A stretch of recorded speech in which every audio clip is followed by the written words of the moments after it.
What's up guys, Coach Hayden here with Steel Strength Training, and in today's video we're going to be talking about body recomposition, which is dealing with the question of can I gain muscle and lose body fat at the same time. Before we get into the details of this subject, talking about who it applies to, we first need to talk about what this subject is not about. We're not talking about maybe half a pound of muscle gain, half a pound of body fat at the same time. No, we're talking about a significant amount of both in each direction. So we need to begin with a working definition of body recomposition. And that definition is significant and simultaneous muscle gain and fat loss. So let's break that down into its components. The first part is significant. Like I said earlier, we're not talking about half a pound in each direction. We're talking pounds of muscle and pounds of body fat. We don't see that in every single population, and in most populations we don't really observe that. That's usually reserved to a couple of categories. And it also has to be simultaneous. So we're not talking about stages typically called cutting or bulking or massing or fat loss phases, to where we have dedicated periods of time where we're going to build up some muscle, accept some body fat gain, and then cut it down later, shred down for the summer or something like that. We're not talking about that kind of phasing of body fat loss and muscle gain.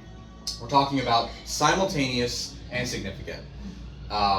So let's talk about the categories. First group of people that this usually applies to is those who are new to training or who are returning to training.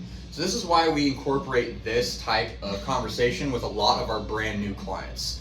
What we'll often see in your first month or so of strength training, if you've never lifted weights before, or if it's been a really long time, is that the number on the scale may not change very much, but we might see that your waistline goes down an inch or so. Your arm measurements are going up. Maybe the measurements across the hips are going up as the muscles of the glutes and the legs are getting bigger. And this is a great example of body recomposition, because you've effectively lost fat based on the fact that your waistline has gone down, and you've gained muscle because all those other measurements have gone up.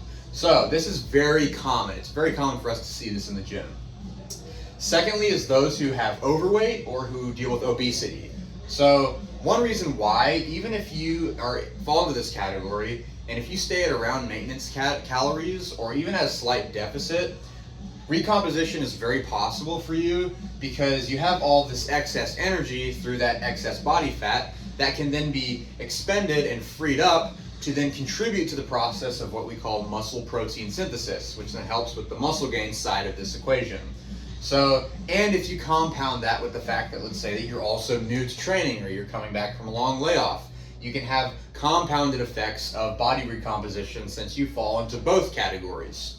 And lastly, we have what I just kind of call roids, those who are on anabolics or performance enhancing drugs. So for the most part, 99.999% of cases, and for people who are our clients, you don't have to worry about this. This is people who compete in bodybuilding, powerlifting. There are different types of anabolic steroids for different purposes, but they usually involve what are called androgens, which kind of cooperate with your hormonal system to then optimize muscle gain and minimize fat gain as much as possible, or to even shred down that amount of body fat to begin with. So if you're on any type of anabolic steroids, you probably already know about all of this, but odds are you're not if you're watching this video. So just to take a brief overview of the subject, body recomposition, it's very common with the types of populations that we work with. If you're new or returning to training, if you have a certain amount of body fat, that can actually come to your advantage. Or if you're in the roid population, you know who you are. Well, that'll be it for today's video. Catch you guys next time.